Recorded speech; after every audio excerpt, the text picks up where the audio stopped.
Good afternoon, everybody.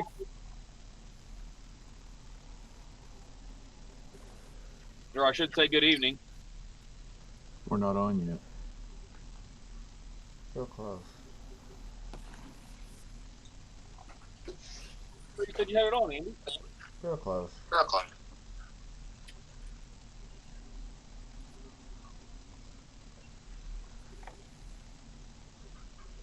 Yeah, it is. All right. Welcome back, everybody, to tonight's Trade Talk Live. We're missing a Johnny, but he's got some family business, so we'll just chat amongst ourselves. We're going to pay attention to the chat just like he does. And I'll try to do it as well as I can. Johnny's pretty on the ball with this stuff, I have to say. Some audio problems last night. Hopefully the audio is pretty good tonight. You guys let us know how that's working. Otherwise, welcome to the show. What's up, guys? Not much. What have you been up to? Well, besides 5'8". Yeah, but I have a hard time getting to 5'8" these days, but close. I've got my module done for the build show, but we were I was come cruising into town after a long week last week out of town, and happy birthday to you, Ralph. You were doing that stuff. I didn't see your message until a little too late that night after I'd already posted the show, and Johnny wasn't around either, so I was going to have to stream it, and it looked like I'd be by myself, and I don't like being lonely, so there's that. Yeah, that was Tuesday night. Yeah, but I do have my module effectively complete. I've got a structure to build for it, but we'll spin that off into a scratch building show at some point in the future when I truly get my head wrapped around what I want to do. I've built a foam core mock-up, but I don't love it. I've got to make some changes, and I'm getting close to that. I have been ordering a bunch of crap here lately, which is not really exciting for show content. It's not building stuff, but trying to get up to speed on some more modern equipment. I've had to build up some inventory or some a roster that I didn't have already. So I got a couple of Rapido locomotives ordered. I'm really excited to see those B36s. Nice. I'm really excited about them. They really look spectacular, and I mean, Scale Trades is unbelievable. And I've got some Scale Trade stuff coming too, and I've got a few of their pieces of rolling stock already, and I am very, very, very impressed with them. And the fact that Rapido can ask $100 more than a Scale Trades rivet cutter locomotive, they really have to be something to measure up to be worth that. Yeah, man. Yeah, I see that, Joey. They're tough. They're unbelievable. So for the Rapidos to be worth an extra $100 on top of it, that's really saying something. So we'll see when I get it what the difference is. Well, you have to figure Scale Trains is setting the bar. I've got the chat up and running now. They are. Scale Trades, Tangent, Exact Rail, Rapido, maybe the Walthers, the Ather Genesis rolling stock. Not so much their locomotives. They require some work, but the Ather Genesis rolling stock is pretty good too. But 60 and Malaco, or however you pronounce that, but $60 a freight car. I mean, it's surprising that Scale Trades is as good as anybody. I don't think anybody's got anything on them. And $250 a locomotive and $45 a car, when all the other high-end manufacturers are asking, $15, $20 more a freight car. Yeah. Well, not to mention when you're talking about the price of the locomotive, that $250 also includes the ESU locked sound version 5 decoder. That's right. I think the Rapido is probably a V4 because it's last year's model. It was a pre-order for that Rapido locomotive ended in February of 19. They released them in August of 19.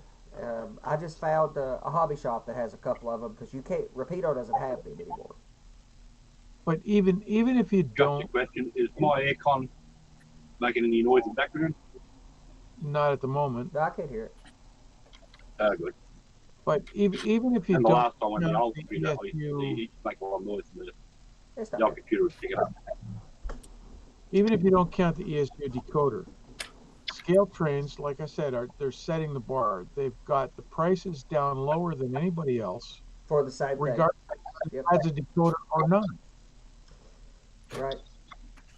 And you have two options. You have the operator option, or you have the rivet counter option. Yeah, $100 for an operator locomotive without a decoder that's DCC ready, so you can just plug it in. $99.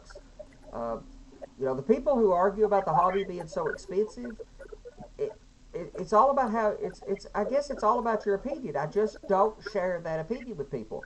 It can be expensive if you choose to buy things that just weren't available 30 years ago. But if you buy comparable products to today, AccuRail freight cars and Operator Series locomotives, it's no more expensive than it Yeah, was. But I was just about see, to say. I'm one of the guys that complain about the prices are too high, only because I think it depends I on your budget. remember Now I I know a guy remember who what buys, he only buys life like an accident. I remember what it So they're was the bottom like. of the market. But by the time he details them and weathers them and that, you wouldn't see any difference. If we're talking about This price, delay is getting ridiculous. Yeah, We're it's jumping broke. over each other. Yep. What was that, Ralph? What were you saying? I'm saying I'm one of the ones that complain about the price of things because I'm one of the ones that also remembers what it cost to buy a blue box. And you had an operating locomotive, but that was DC. Anyway, in the chat we've got And Amos, Ralph's and there, Michael's there, New Penrith Railroad, that's how you pronounce it. Anderson, Andrew, Is all box delayed? Andrew, you keep walking on Ralph. Yeah, are you not? Can you hear Ralph? you obviously can't hear me. Yeah, you probably. Well, will you refresh, Andrew? I bet that's the problem, since Ralph came in after you.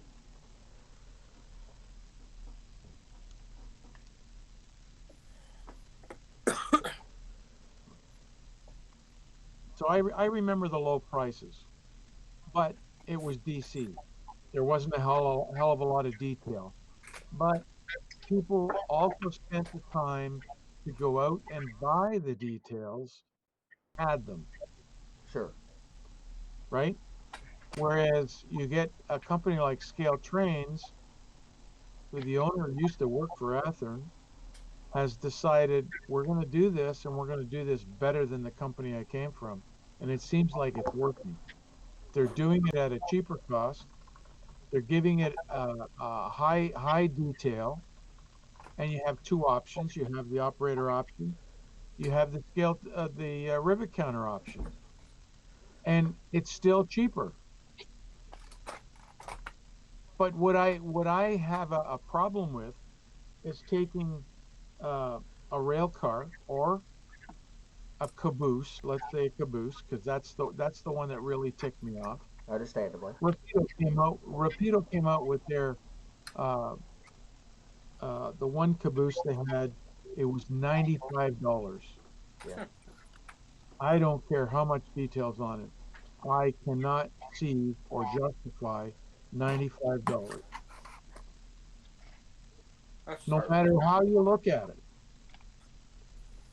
like if I try and buy Australian rolling stock on locomotive, I'm paying an arm and a leg for it.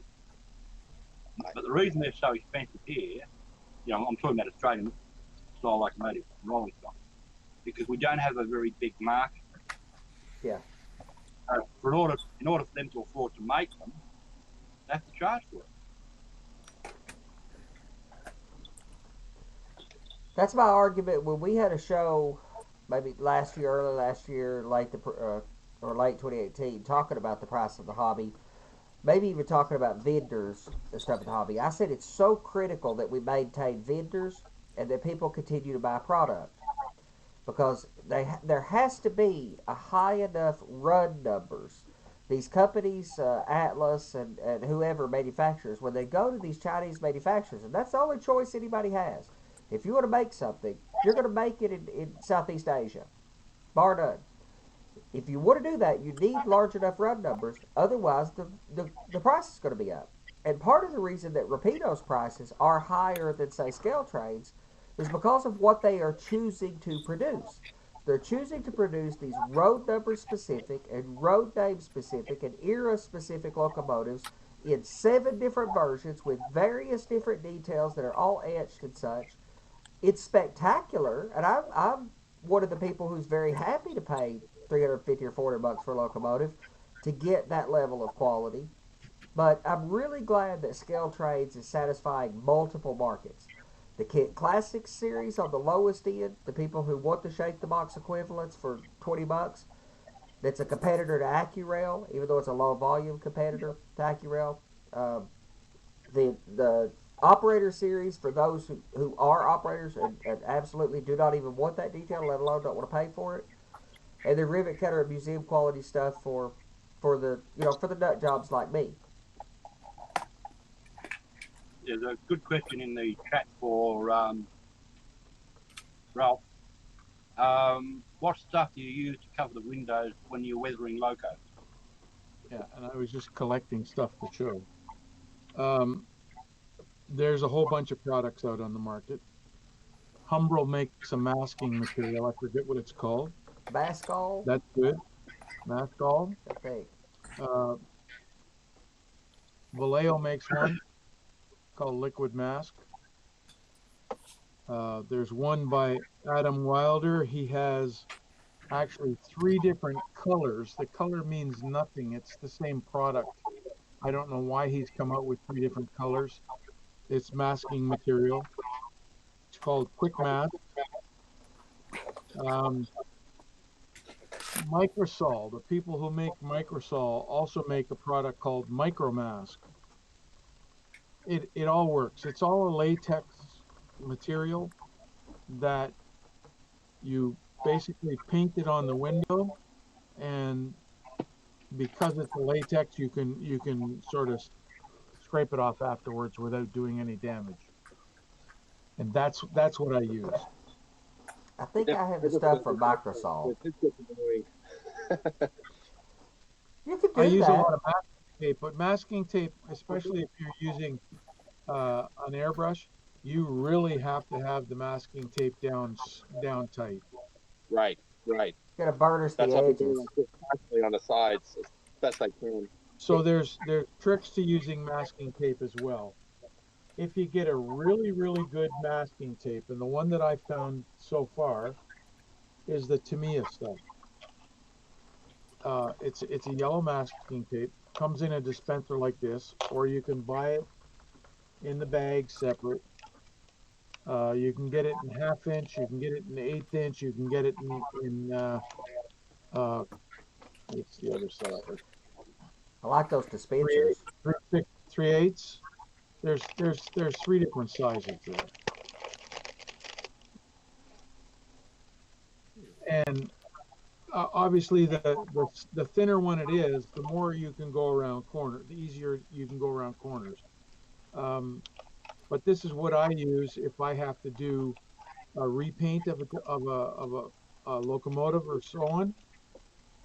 I mask it, and once I've got it masked down, I go back over it again, and with the back side of my thumbnail or a wooden dowel, I go over the edge that's going to take the paint.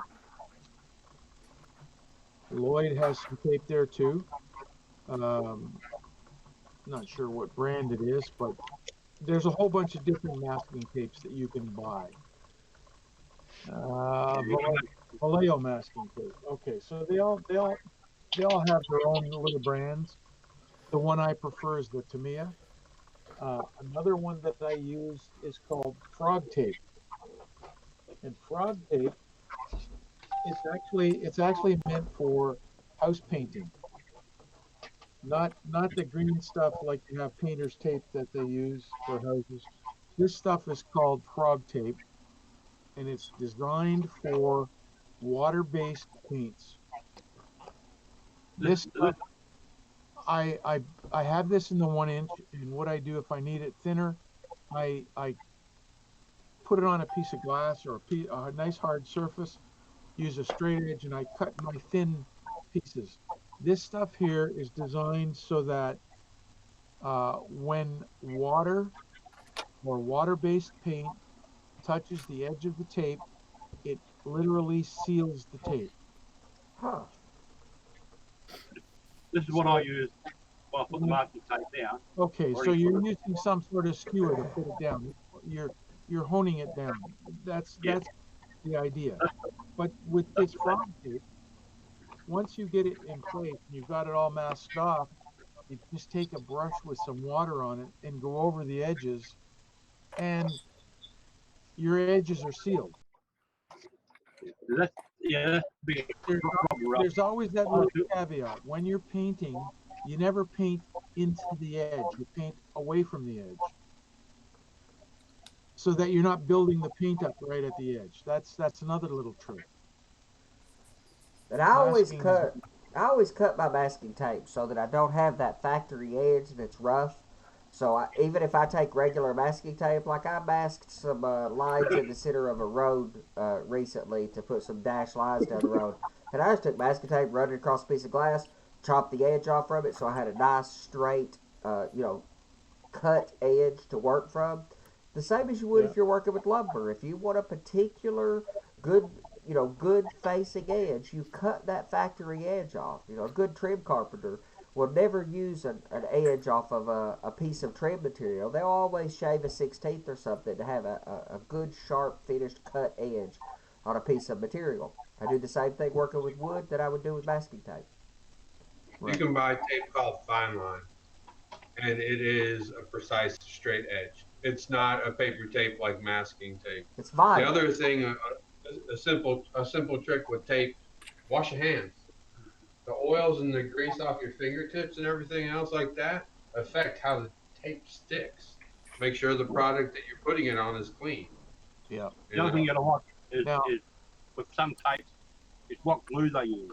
Sometimes when you pull your tape off, it leaves that gluey film on there, which is hard to paint over if you're going to do something else. You got to clean it. You got to wash everything before you paint. I wash everything that- before I dull coat it. I wash it in in warm water. I may not get the bottle wet. I'll take a toothbrush. There's also a difference between the 10 rolls of masking tape that you buy from China at Harbor Freight for $4.99 or the Exactly. one roll of 3M masking tape that you buy that's real masking tape. That's where Right. that's where I was going next. The frog tape has two different types. They have the yellow one, they have a green one. But my favorite is the Scotch brand. And I get this from my art supply. It's the same tape automotive painters use because of the glue and the masking capabilities with it. Yeah. When I do patchwork, like this locomotive I'm working on for a client, I either mask it or, especially if I'm using freight cars, if I'm patching freight cars, I use old business cars I don't need anymore, and they have holes in them.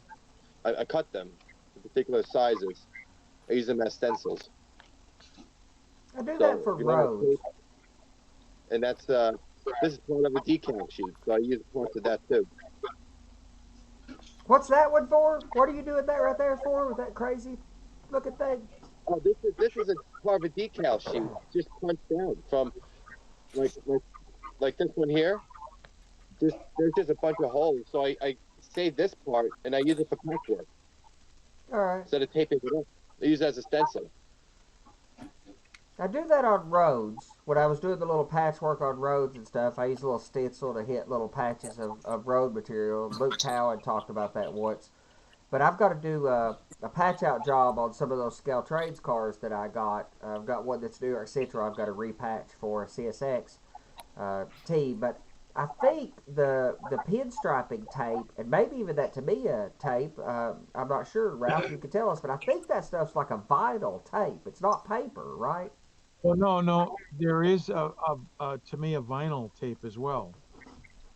I've I looked at have that. stuff, but I can't find it, but there is a vinyl tape as well, and it works like masking tape. Right. But again, the type of tape, you cannot spray into the edge of it. You have to spray away Across from the it. edge.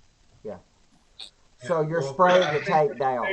For the same price that you're going to spend for Tamiya because you're buying a model tape, if you go online and look up 3M Fine Line, it's the same thing. It's a precise vinyl tape. It has a straight edge. It's more bendable than paper and everything else. You can buy it in a bigger roll for less money.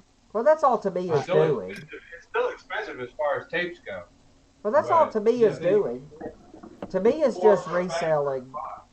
That's all Tamiya is doing, is just reselling. Yeah. That's all any model railroad. That's something I find with people who really want to go to a hobby shop and buy something that was tailored for model railroaders explicitly. All these guys do that make products like that. I mean, I'm a vendor. I sell products all the time. All any of these companies do is go find a product that meets their specifications. They wrap it up in a title and they say it's for striping model railroad roads, and they triple the price. Nothing against There's them. only a There's the Tamiya vinyl. That's the It's stuff called I've seen. rebranding. That's right, rebranding or white labeling, or there's a bunch of different parts, and that's capitalism. Nothing against it. By all means, make your money.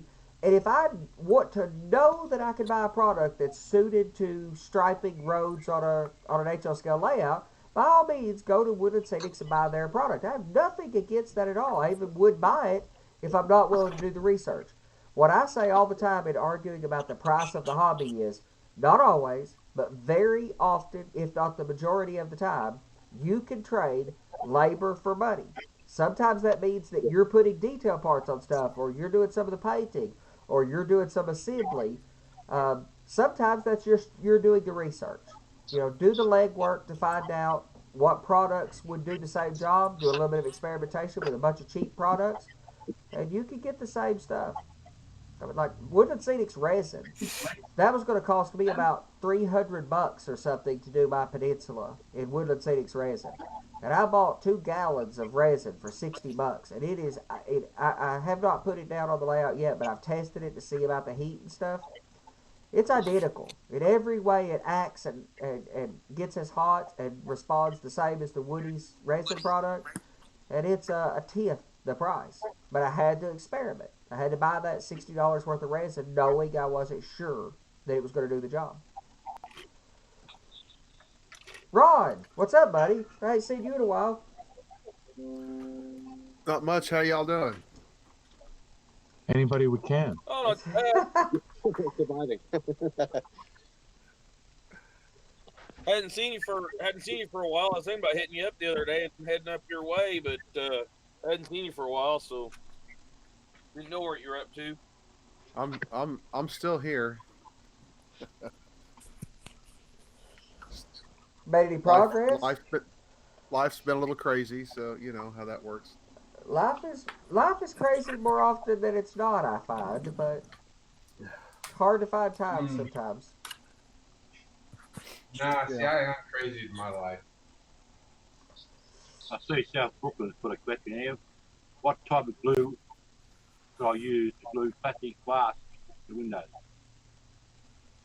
There's 2 things you can do that I use. Canopy glue, Formula 560, called canopy glue. It dries clear, so you don't see any glue. It does not affect the plastic. And the other thing you can use is clear gloss acrylic paint. Oh, that's a good idea. It takes a little bit longer to dry, but it dries clear, and it seals the window to the frame. That's things that I do. There's obviously other ways of doing it. And your canopy glue, Ralph, is in a different bottle than mine. But it's still Mine's made Formula like that. 5. It's still Formula 560. 50. You may have a newer So, bottle than I do. That's all. and it does not take much of this stuff at all. No. But it's used by the guys who put canopies on model aircraft. That's perfectly clear. right. Hits the canopy term, and it holds glass. And I don't like that little thin acetate. I've talked about the glass I use. I don't like the thin acetate. I would rather use, like, I don't have it here, the plastic that you get off from stuff you buy at Walmart. That hard plastic, and Blister packs. that's The blister that's a ticket. That's still acetate. It is, and that stuff does not respond to super glue very well at all. It frosts. The actual glass will use super glue, but it still gets brittle over time. So I still think you're better with canopy glue, which stays flexible. but super glue tends to give a little bit of a haze. Yeah. Okay. The other thing I use is Weld Bond. Weld Bond. Love Weld Bond. This stuff also dries clear. You can use it the same way you use the canopy glue. It's amazing stuff. Every Canadian modeler on YouTube, I've said this before though, but every Canadian modeler that I find on YouTube raves about Weld Bond. So it must be a Canadian product or something, or Canada's getting a national kickback or something on it. It is a doggone good glue though. Yeah. It's sold. Elmer's makes one like Weld Bond now called Elmer's Extreme. That's right. You can buy Weld Bond at places like Lowe's. Not everybody carries it. Even up here, not everybody carries it. So you have to find a place that'll carry it. I also found it in a art supply store. Marty asked if anybody had tried that Bondic UV Cure plastic glue. I have a resin glue. I don't know if you'd call it plastic, but a resin glue that's UV cured. Yes, sir. And one of those little pin lights that cures it. I love it. I've played. That's I right. love it. Yeah, I think I might have seen you use it. That's why I think I bought it. I have not played with it yet, other than to just put a little on something. It's cool. I fixed a railing on one of the locomotives that I was working on. It split, and I put a little bit of this on the two ends, put them together, and of course it was sticky, so they held each other together while I hit them with the UV light. It's solid as a rock now. There you go, Andy. Weld Bond, made in Canada. See, I had that assurity because it's available. It's available to me. Big Bill said that it's not available in his Staten Island Lowe's. The Lowe's, Home Depot, all those companies here do carry Weld Bond. But I follow so many model railroaders on YouTube and all kinds of Canadian model railroaders. Every one of them rave about Weld Bond for some reason. Now I know why. What's that, Andy? Well, you can use any PVA glue for that matter. Yeah, it's just quality glue. That's all. It is. As long as it's only the white glue. If you use the yellow glue, the carpenter glue, you're not going to have good success with it because it. No, and actually, Gorilla Wood glue, they took the yellow away from it. They made it white and dries clear. Yeah. Okay, there you go. So the Gorilla Wood glue is good too because it dries clear. But I watched some model airplane guys, and yeah, they use PVA to put the canopies on. Yep. The guy with Plasmo, that's what he uses for his clear. I use that weld on. I weld the window in place.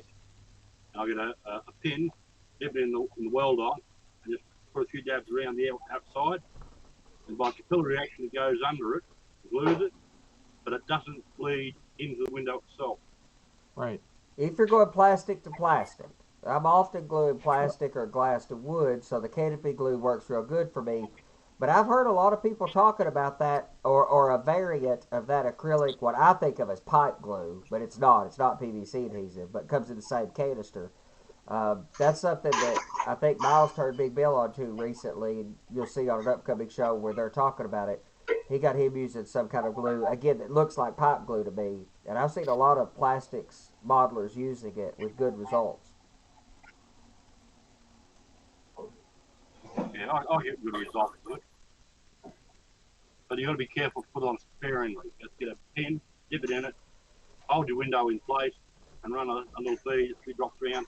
The capillary reaction makes it go under it and joins it. It doesn't go past. It doesn't bleed into the window itself. Well, that's the same reaction I get when I use clear acrylic paint. The capillary reaction just pulls it right in and holds it. I use the same thing on when I'm doing 3D models, and I have to do it together in parts. I'll actually clamp them together in position, then run a bead of the glue down the joint, and the capillary reaction draws it into the gap and molds it.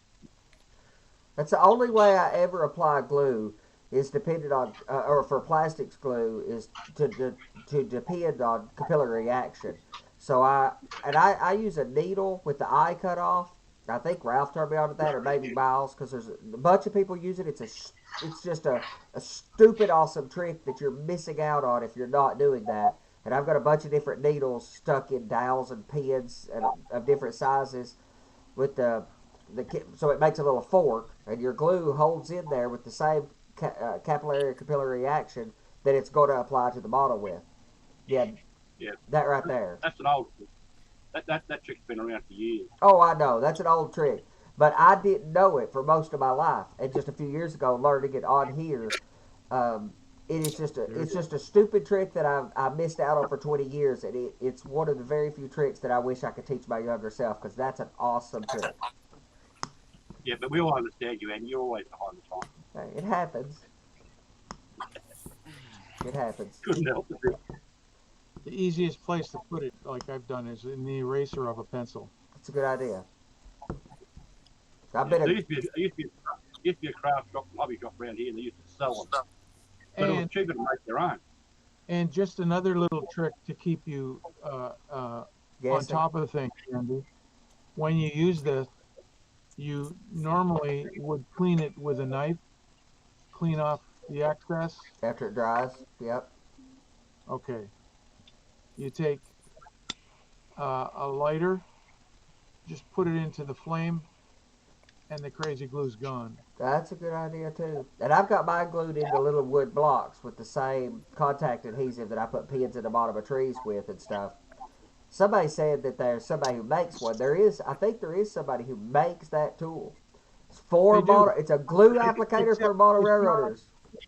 It's not like a finger. It's actually a loop on the end of a thing that fits in a number 11 knife. Well, that's kind of handy that it would fit in there. It'd be kind of neat to. Probably should take one of those. What is that? A ferrule or something that's kind of in the end of a number 11. You could drill a hole in there and make yourself an arrangement so a number 11 handle would hold the needle. That'd probably be a good idea. But that's another one of those tricks where somebody's selling it for $10 and it's worth about 11 cents. But okay, so here's the other thing, and Tim and I were talking about this the other night.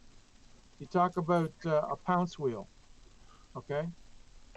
So you take a number 11 handle, and you take the blade out, and you put this thing in. I just bought some of those. Yeah, you're the thing. one who turned us on to those. I just bought a pack of those a few months ago. Okay, so you put it in the number 11, if I can get it to open up properly. It's supposed to fit in there anyway. It's a pounce wheel. And on a blade, effectively, on the back of a blade. Right. So it's a wheel that has, and this is for doing rivets or nail holes or whatever you want to call it. Yeah, what we get, you're the one who found those and told us about them, and I ordered like a 3-pack or something like that of them.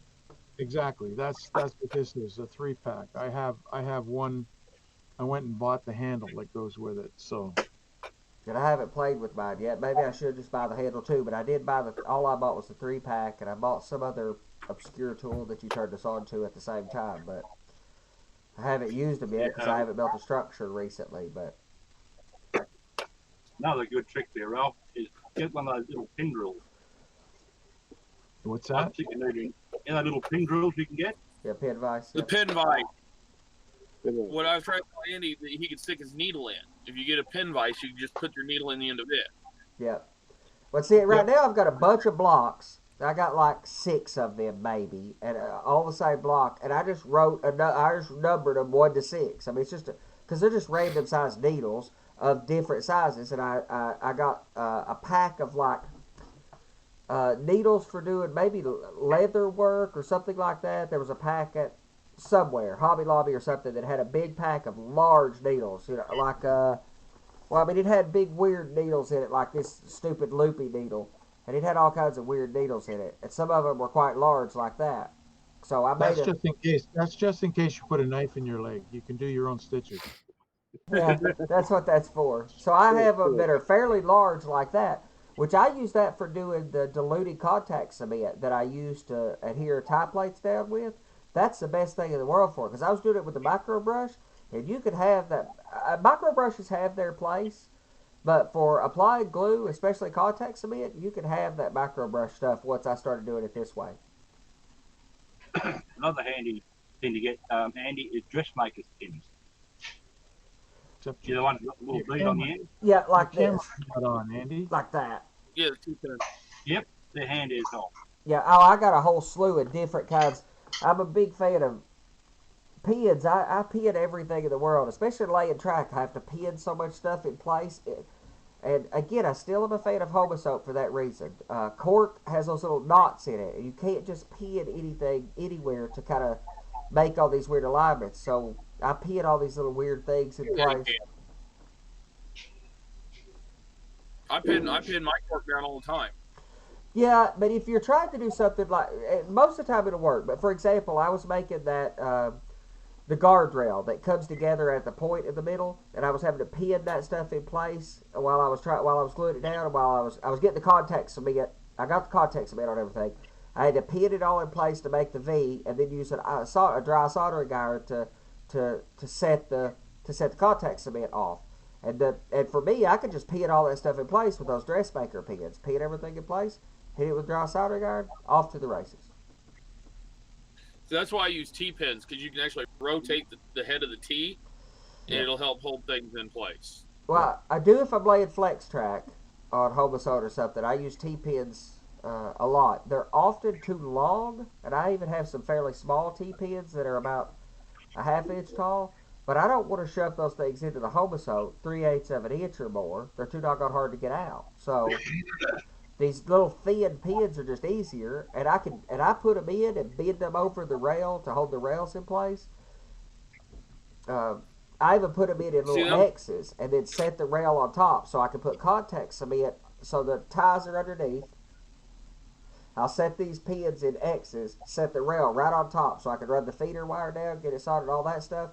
Have contacts, flip it over. It holds it, the little V's hold it like a little sawhorse for the rail. I can put contact cement on it, put contact cement on the ties, flip the rail over, wait 15 minutes to let the contact cement kind of go tacky. Then I can just start pulling the pins out, dropping it down, and soldering that, or using a soldering iron to make that glue go off, pull the next set out. I can just work my way along. Those dressmakers pins are the only thing I find they're just perfect for it. So along with T-pin, I use these little, they're hat maker pins. Here, hang on a minute. And what's the difference? With a big pearl on the end of it? No. They're actually technically hat pins. They got a flat head, like a nail. Yeah. And they're just they're like a 2-inch long pin. They're technically a hat pin. They're for pinning like flowers and whatever to hats. You mentioned a set of these too. Engineer 321 book. Good when you're doing buildings. Where you can stand them up that way, put another one up against, and you've got a perfectly square corner. Just clamp your stuff to that, glue it, let it go off, take it apart, handy. So I've got I've got a set of those, but only a few of them. I think I bought a 2 set or something. I need to buy more of them. They are heavy. They're super handy. No argument against 1, 2, 3 blocks. They're an industry standard, probably for 100 years in machining. They're spectacular for what they are. But I started using Legos a long time ago because they make a perfect 90-degree angle. They're doggone dirt cheap. You can buy them in all these different sizes. You can carve them up. But on Trademaster, so I hate to steal this, but the idea was Miles, and Miles is one of our own here, so I think I could repeat this in his name. Miles was talking about putting metal inside of the, flip them over, and in the hollow part of a large Lego, put metal bead in it, fill it up with some epoxy or something, and then they're magnetically charged. You can even put magnets in them. I'm really interested in trying that. That's a good idea. Yeah, man, that was a good one. I got a set of Legos that I use for gluing and that kind of stuff, and I got a shitload of magnets, and I got some little metal shavings. I got epoxy. I've got a whole pile of magnets from the little 3-inch speakers. every time I come across a toy that's got I rip the speaker out of it, I rip the magnet out of it. So when I put my 3-2 block up and I put my side of my building on, I then put a couple of magnets to hold it flat. See, the thing with the Legos though is you're really going to have to take the time to get the polarity right. Yes. Otherwise, they're going to push each other apart. You're going to have to make sure that you have a north and a south on the Lego. Well, all I want to do is put. What I'm thinking I'm going to do is just put blocks of steel, steel block in some Legos, and then I'll just use magnets. So I can take and make a V out of Legos, put it on the outside of the building, and then just stick some neodymium magnets on the inside of the walls to hold it to the frame. I don't know that I personally want to put magnets in the Legos. You could, for sure. It would work. It's a good idea. But No, I understand what you're saying now. now you can buy that. I've been thinking forever about buying. Johnny's got one of those metal build tables or something, and he found us one on Amazon that's not very expensive. I wouldn't care to buy it, but you'd still have to buy some extra magnets and stuff. But man, Legos are, and 1, 2, 3 blocks serve a purpose, but Legos let me build whatever I want. If I want to build some kind of weird S-style contraption or something. You're talking about one of these? Yeah, I've thought about buying one of those forever. And Amazon, there's one on Amazon for like 18 or 20 bucks. I mean, it's dirt cheap. You got to take the time though. You got to take the time and have a good square, and you have to re-square all the corners. Yeah, They're not. you've got to check those out. I've got one too. I got mine from Micromark years ago. Yeah. And, mine's got a magic marker X in the one perfect corner that it has. Exactly. I was going to say I have one perfect corner on this, and the other 3 are really close. I'll tell you what I do like about the way those are designed, and that is the fact that two of the corners actually meet, and then the other 2 corners actually have a little gap in them, so you can make 90-degree T joints with that, and it's really handy for that. But again, you got to make sure that they're 90 degrees. Yeah. And you got one long side where you can actually have a piece of styrene sticking out past. Yeah, exactly. Yeah. So you can make it T joint. And then these right here, buy an extra set of these because it doesn't come with a nut. Yeah, I figured you'd have to do that. Mine all fell apart. But my whole thing that goes with it is you need one of these. You need a set of 1, 2, 3 blocks. You need a set of Legos. All right, because every circumstance is going to be different, and everything is going to need its own little tool. It's like right? clamps. Because this works great for some things, but Legos work better for others. Well, they're clamps or they're clamping assistants, and ask any woodworker. The very thing you can never, not possible to have enough of, is clamps. So you need spring clamps and bar clamps, and clamps is the one thing you should, buy a boatload of. So, Pipe clamps. yeah, man. I have not found a good pipe clamp equivalent in modeling. There's some people who make some clamps because doing wood structures, the metal base is absolutely spectacular if you're working in styrene, and I'm sure it's pretty good in wood as well. But a lot of times I want to work on a material that I can pin stuff down to and the wood's less perfect. So I'm not concerned as much about 90 degrees, nor can I. And I also often need to put a piece of wood support in the corner and stuff that I can't just do perfect angles. So with a Lego, I can make a 90 degree. I've got a Lego that's made like this, and I took a Dremel tool and chopped the outside corner out of it. So it's basically a 90 degree with a little corner knocked out of it, so I can put an 1/8 inch square rod up through it. Can't do that with just like a 1, 2, 3 block. Something else a lot of people don't consider. Ha! It's a big one. I've never seen one. That's for hanging up your big boy pants there now. Yes, sir. On the other side, in the craft stores, you can find teeny tiny ones too. Yeah. And I always take those things apart and turn them around backwards in the spring so that the handle becomes the grip. I do that too. You'll get a flatter grip, and they'll also usually hold tighter. And I hug I've got to look for those big ones, but I took not the very smallest one you're talking about, Ron, but there's a size that's about maybe an inch long, give or take. Yeah, that's the ones. Yeah, like what Ralph has there. Yeah, I've got some teeny tiny ones. They're not good for anything, but that size Ralph has is perfect. And yeah, that's turning the handle around just like that. So I took Another these thing, inch ones apart and turned them around, and that's what's holding the curtain under my layout. I glued them Yeah. to the bottom of the layout so I could reach up under there and push the pin up and stuff the curtain into it. It's what's holding the curtain up underneath. Yeah, that's how I'm going to put the curtain under mine. Same way. these, Yeah. these I also found if you close them, you can leave them like they are, normal.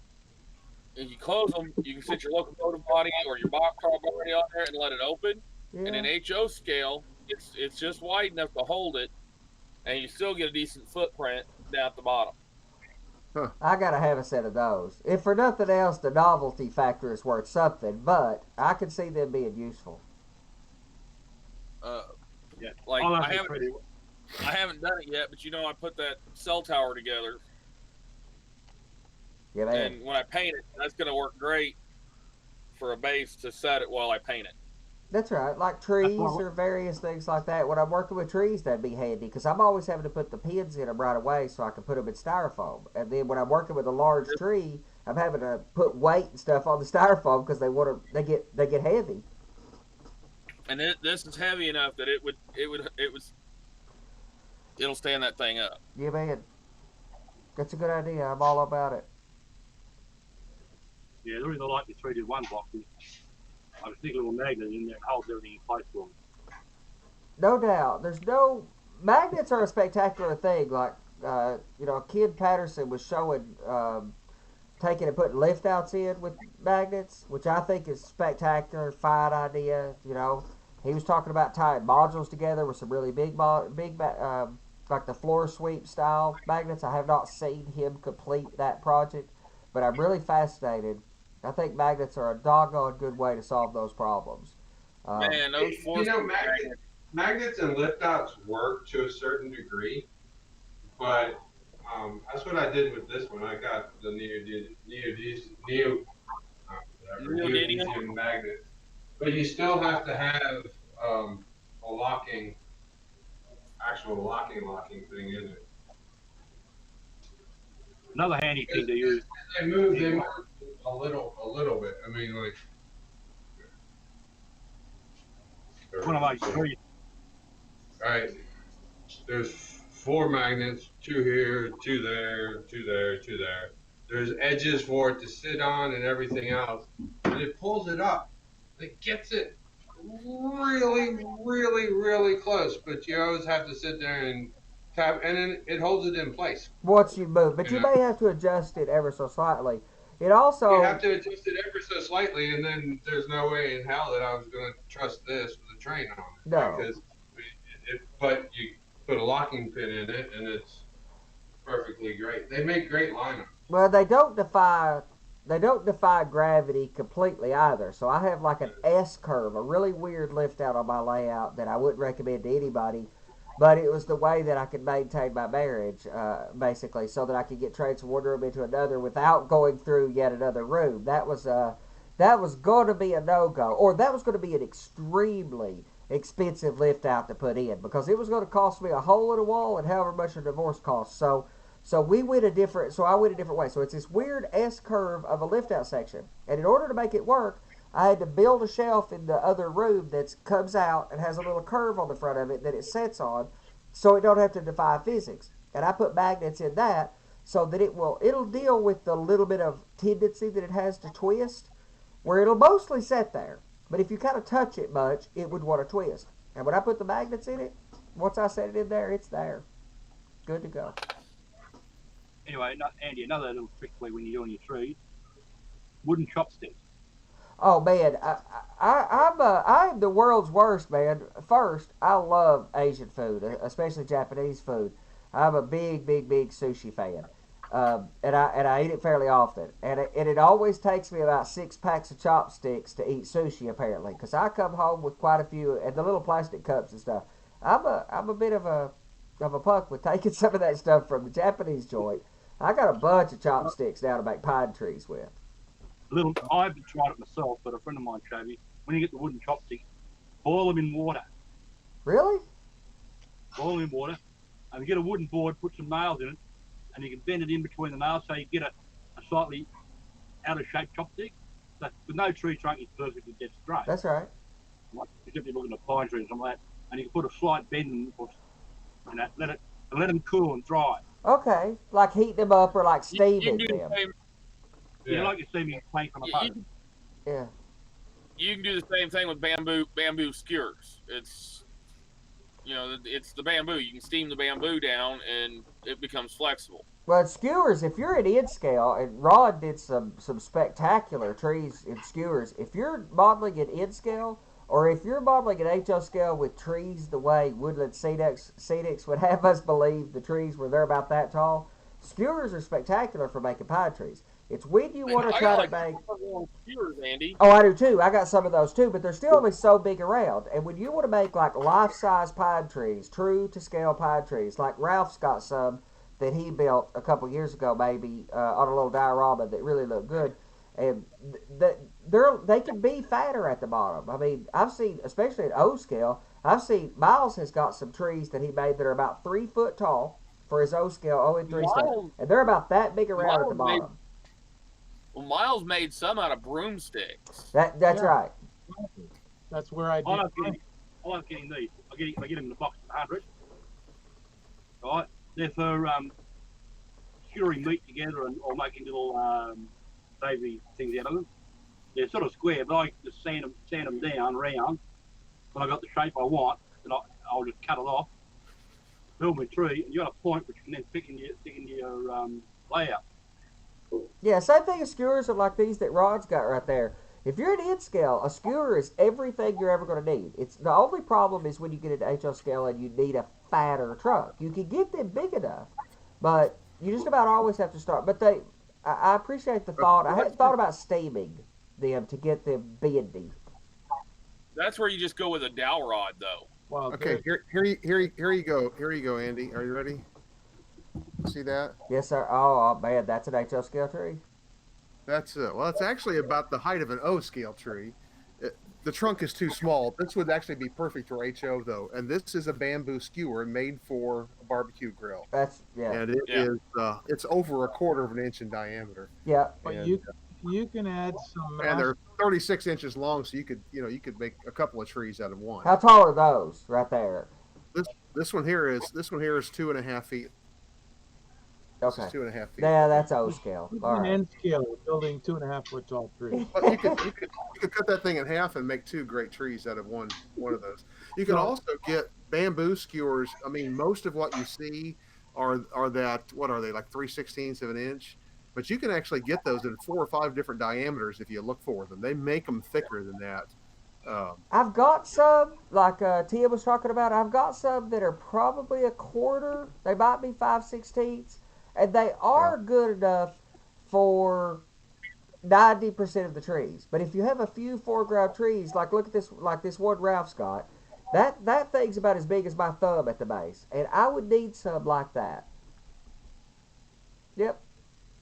What's that made from? It's a broom handle. Perfect. Yeah, that's like what I need right there. It's about the right, and that's about right Something too. else I use quite a bit are these little ketchup cups. Yeah, I felt guilty for taking. I'd take a few of those from the Japanese joint when I was going there too, and I felt guilty and ordered like 200 off of Amazon for $20 or something because I felt guilty about it. But I can't buy. That's worth the value. I mean, they work great for paint mixing and brush cleaning and stuff like that. Yeah, I use a lot of them on the airbrush. When I want to mix up a small batch of paint. Yeah. We got a dollar shop here, and they sell them in packs of 50 for about $3. Yeah, that's what I ordered off of Amazon, a bunch of the plastic ones. But I use shot glass. I got these. These are reusable. Yeah, I like those too, especially if you're using a brush. What I found, the best thing I found for working with my airbrush is a shot glass. So I use it's easy to clean because it's a glass material. It's also got a nice weight in it, so it's not so easy to knock over in my spray booth. So I just bought a couple of the dollar clear glass. They don't say anything savvy or sarcastic on them. Just the cheap, clear dollar shot glasses, and I bought a handful of them, and they're Next, great for next spray. next time Lloyd goes on a cruise, get him to order a couple of liqueurs after dinner. You can keep the glasses. They're like that. Good solid glass base on them, Yep. and usually has the cruise ship name on them. But they're great for mixing paints in because they're nice solid piece of glass. What I've got, what I wish I Oh was yeah, at the I use house that I could show you that I use for doing for diluting contact cement. I use that methyl ketone, MEK for diluting contact cement, which eats anything that even looks like plastic. It eats every bit of it. And I've got a glass. It looks like an ashtray, but it's not. It's just a smooth rim little bowl. But it's the bottom of that thing is about a half-inch thick glass with not a lot of depth in it. I don't know what the use would be for this thing, but it's perfect for mixing MEK and contact cement in and using that little needle trick to work with. Yeah, I've got an old 3D printer bed made of borosilicate glass. I use that for mixing paint on. When I'm finished, I just let the paint dry and I just get a scraper and it just peels off. And Dan said redwood or sequoia tree, one out of those monster squares, I think. Yeah, I think if I was doing redwood trees that were spectacularly large, and also redwood trees, so like what we have in the parts of the country that I modeled here, Scots pines, black pine, and some of those types of cedar and stuff, they're largely round, whereas the sequoias I've seen are like, I don't know, ribbed or something. They have ridges that run down it and stuff. There's a lot more. More Uh, like a cycle. yes, so you need to take like a tool and carve some shape out of those. Yeah, I use the wire brush. I don't know if I would carve shit. I think I would add it with clay. I Wait till say, if they you're come out at the bottom.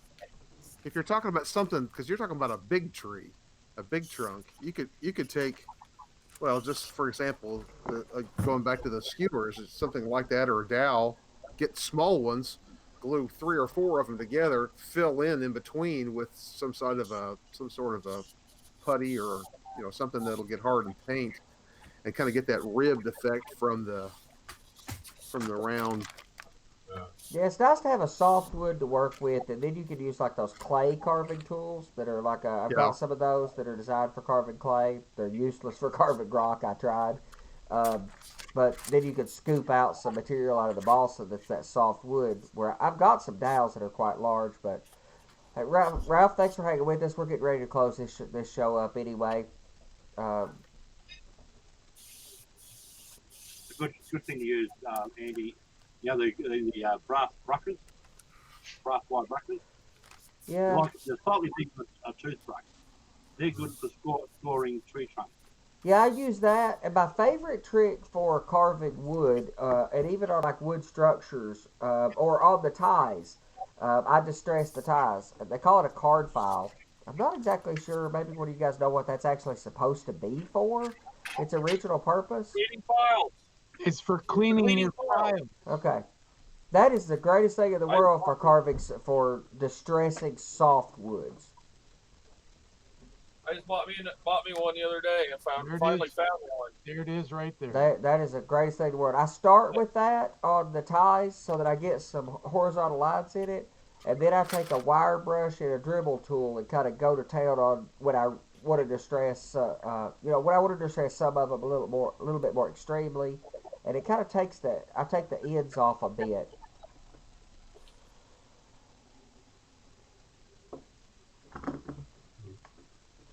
Yeah, and Robert said use quarter-inch dowel for a giant redwood. It's all about what size you're going for.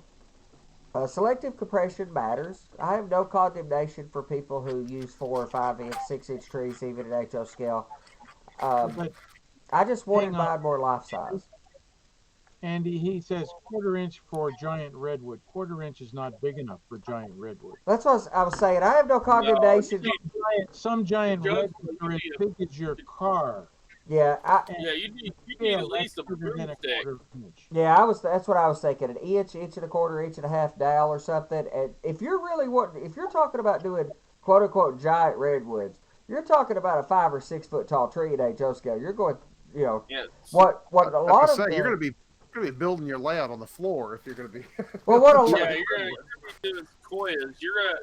Your trees are gonna be up past your ceiling if you're doing, some of those sequoia trees. the guys who do that, like at O scale, I've seen there's I'll think of what it's called here as soon as I terminate this show, but there's a spectacular ON30 or ON3 modular layout that they take out to shows and stuff. That's called something at Hangman Junction or something. It is some of the best forest scenery some of the best I've ever seen. And what they've done is they've modeled the bottom third or quarter of the tree, and the rest of the tree just goes up behind the valleys. So they're not even trying to tell you what the tops of the trees look like. They're making it just like the prototype would. If you were a logger in the sequoias, you didn't see the top of the tree unless you were the guy who was climbing up there. You were down in the valley. That's like in my case, I'm not modeling the tops of mountains. I'm running the mountains up behind the valleys up to where, where. Those trees are like 300 and 400 or 500 foot tall. Wow. Yeah, 300 feet tall would be about 4 foot, a little less than 4 foot at HO scale done. Again, selective compression matters. And I have no condemnation for the people who use little 4-inch trees at HO scale. That's fine. If that's what makes you happy, by all means, that's all that matters. What I said on my layout is I can't get everything right, and some things I can't buy. I could buy a scale train, like we were talking about at the beginning of the show. I could buy scale trains in Rapido and Exact Rail and Tangent, rolling stock, and freight cars and locomotives, and get everything I could care about. I could weather some of the freight cars. I can pay somebody like Ralph that does spectacular work on doing locomotives, and I can pay for with I can do better with my time at work making money and pay for those things. But there's some things that I just can't pay for. You just can't buy a track that's up to the caliber that I wanted the track work, and you can't buy trees. Maybe you can, but you sure can't afford to buy trees in the quantity and of the caliber that I wanted. So I focused putting my time in the places where I knew I was going to have to put time in because the products just aren't available. Track and trees. And I can't. I wanted to scratch about every building on my layout. I can't do it. I wanted to use all resin freight car kits. It's not possible because until somebody points me at a vampire, I would love to be immortal. But at the moment, I have got to model railroad, or I've got to be a modeler with the recognition that I'm immortal. That I've got a limited lifespan here, so I've got to spend some money on some things and some time on others. Yeah, Robert said he could do some giant squares in that low corner of the peninsula with the curved wood trestle. No question about it. But you only have to model part of the tree because you have that shadow box effect. That's one of the benefits of the valance and the shadow box effects is that you can fake a lot of things you couldn't otherwise. The key to a shadow box is that you're forcing the viewer to see, it's like a picture frame or like a stage, a set. You're forcing the viewer to only see part of it with them obviously realizing that there's more to it than that. Like looking at a TV set in a dark room. So you don't have to model the tops of trees. Model Railroader did that with their Olympia logging series. Oh, really? Okay. They did that Olympia logging layout. That was one of my favorites. Built the shadow box, the layout. Yeah. The layout inside. I think it's an ON30. It is. Yes. Layout. And David Pop is still adding modules to that on Model Railroad Video Plus. That is my favorite. That is my favorite by far. And I'm not an ON30 modeler, narrow gauge modeler. I've said before I'm narrow gauge curious, but I'm not. Yeah, I do want to do something narrow gauge eventually, but there's nothing about that is aligned. It's not the right scale. It's not all kinds of things. It's not. That is my single favorite project layout that Model Railroader has ever done in the history of Model Railroader. It is so interesting and creative and kind of out of the box for Model Railroader to have done it the way like that. See you, Ralph. Hey guys. It's one of those shadow box layouts where the tree actually goes up, back past the the face or The valance, yep. the balance. I've heard that. So you're down below. You're looking at the trees in the trees. Yeah, and that's the effect to make you feel like the whole idea. I think about high quality model railroading that's at near eye level, especially, is to try to get you down at ground level so you feel like you're in the scene with it. And a shadow box, and I know you can do it without the valance. It's possible to do it without the valance, but the valance is the easy way to guarantee that you can create certain kinds of effects that are hard to create that are harder to create elsewise. But it also depends on what you're doing. If I was modeling like if I was modeling large city structures or something, I'm not sure I'd do the valance or not, or maybe that'd be better because then I wouldn't have to model the tops of the buildings. I know there's different choices about that. And again, I have no condemnation for how anybody does it. The valance is easy. It guarantees that you'll get a certain effect. All right, guys. I know we run a little bit. We've run a little over an hour already. I think we made Johnny proud. We kept it alive tonight. So we're missing him obviously, and despite some of the technology experience, I don't do this as much as he did. So I'm glad it worked as well as it did tonight. Thanks everybody for hanging out with us. I'll send you the bill in the morning. That's all right. Y'all have a good night. Yeah, night, guys. Good night. All right, we'll see you guys. I think we just got the Thirsty show coming up next week, and when we get caught back up and have the time, we'll have the build show. We'll probably just push until next month's build show to show you the last module that I've got complete. And then maybe I could twist Lloyd's arm into working on the module he's been talking about and has some work done on his plywood base, so that way we can argue about the difference in plywood and styrofoam. But we'll see how that goes. But thanks guys for joining us. We'll catch you guys next week. All right, we'll see you, Andy. Yeah. Yeah.